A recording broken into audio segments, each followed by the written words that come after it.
ये budget savings को बढ़ाएगा, इन्वेस्टमेंट को बढ़ाएगा, कंजम्पशन को बढ़ाएगा और ग्रोथ को भी तेजी से बढ़ाएगा।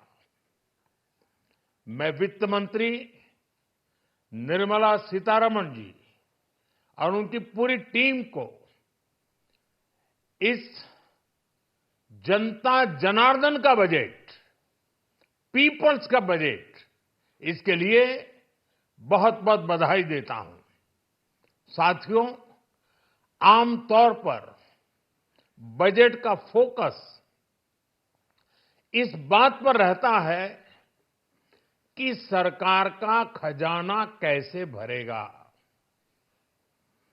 लेकिन ये बजट उससे बिल्कुल उल्टा है।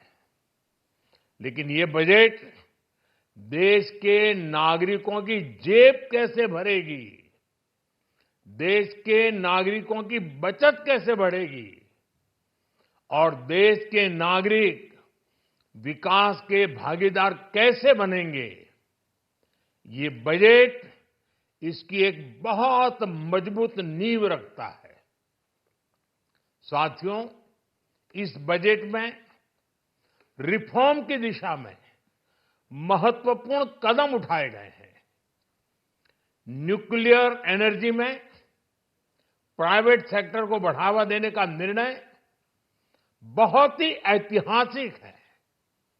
ये आने वाले समय में सिविल न्यूक्लियर एनर्जी का बड़ा योगदान देश के विकास में सुनिश्चित करेगा। बजट में रोजगार के सभी क्षेत्रों को हर प्रकार से प्राथमिकता दी गई है। लेकिन मैं दो चीजों पर ध्यान आकर्षित करना चाहूंगा। उन रिफॉर्म्स की मैं चर्चा करना चाहूंगा जो आने वाले समय में बहुत बड़ा परिवर्तन लाने वाले हैं। एक, इंफ्रास्ट्रक्चर स्टेटस देने के कारण भारत में बड़े शिप्स के निर्माण को बढ़ावा मिलेगा, आत्मनिर्भर भारत अभियान को गति मिलेगी। और हम सब जानते हैं कि शिप बिल्डिंग ये सर्वाधिक रोजगार देने वाला क्षेत्र है। उसी प्रकार से देश में टूरिज्म के लिए बहुत संभावना है। महत्वपूर्ण 50 टूरिस्ट डेस्टिनेशन, वहां पर जो होटल्स बनाएंगे, उस होटल को पहली बार इंफ्रास्ट्रक्चर के दायरे में लाकर टूरिज्म पर बहुत बल दिया है। इससे हॉस्पिटैलिटी सेक्टर को, जो रोजगार का बहुत बड़ा क्षेत्र है, और टूरिज्म जो रोजगार का सबसे बड़ा क्षेत्र है, एक प्रकार से चारों तरफ रोजगार के अवसर पैदा करने वाला एक क्षेत्र को ऊर्जा देने वाला काम करेगा।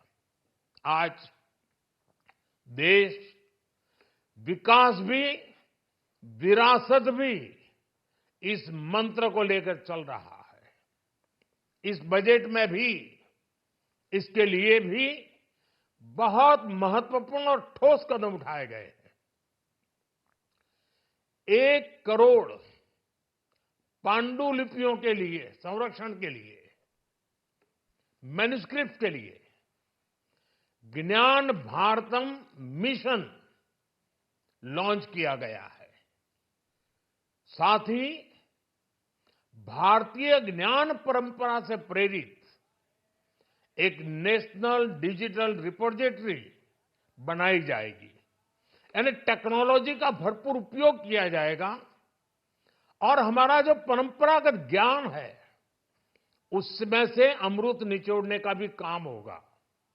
साथियों, बजट में किसानों के लिए जो घोषणा हुई है वो कृषि क्षेत्र और समूची ग्रामीण अर्थव्यवस्था में नई क्रांति का आधार बनेगी।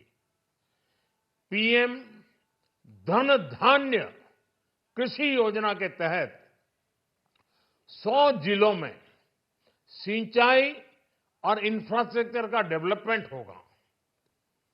किसान क्रेडिट कार्ड की लिमिट 5 लाख तक होने से उन्हें ज्यादा मदद मिलेगी। साथियों, अब इस बजट में 12 लाख रुपए तक की आय को टैक्स से मुक्त कर दिया गया है। सभी आय वर्ग के लोगों के लिए टैक्स में भी कमी की गई है। इसका बहुत बड़ा फायदा हमारे मिडिल क्लास को, नौकरी पेशे करने वाले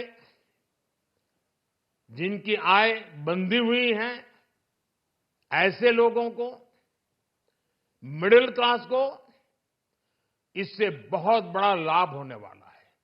उसी प्रकार से जो नए नए प्रोफेशन में आए हैं, जिनको नए नए जॉब मिले हैं, इनकम टैक्स की ये मुक्ति उनके लिए एक बहुत बड़ा अवसर बन जाएगी। साथियों, इस बजट में मैन्युफैक्चरिंग पर 360 डिग्री फोकस है, ताकि एंटरप्रेन्योर्स को, एमएसएमईज को, छोटे उद्यमियों को मजबूती मिले और नई जॉब पैदा हो।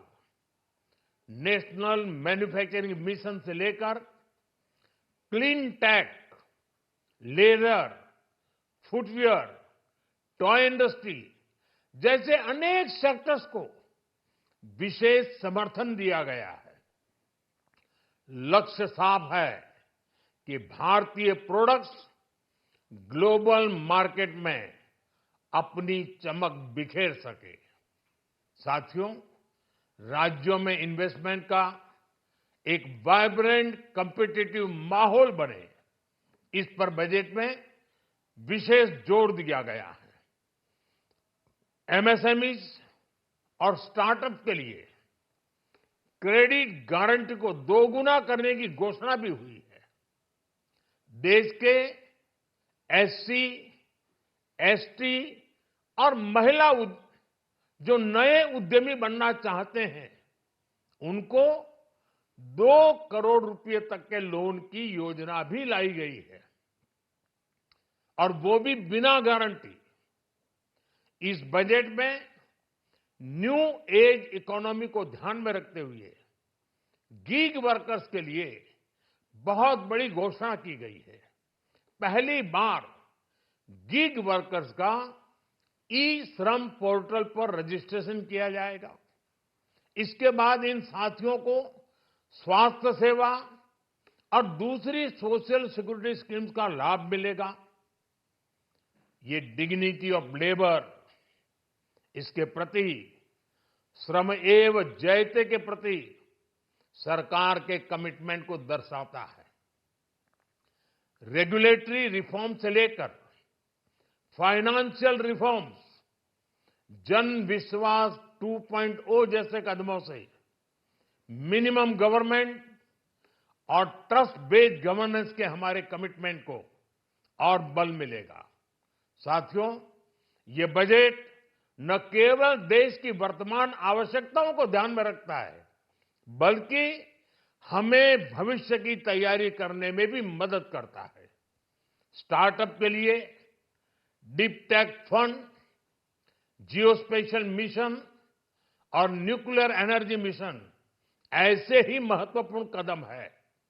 मैं सभी देशवासियों को एक बार फिर इस ऐतिहासिक पीपल्स बजट की बधाई देता हूं, और फिर एक बार वित्त मंत्री जी को भी बहुत बहुत बधाई देता हूं।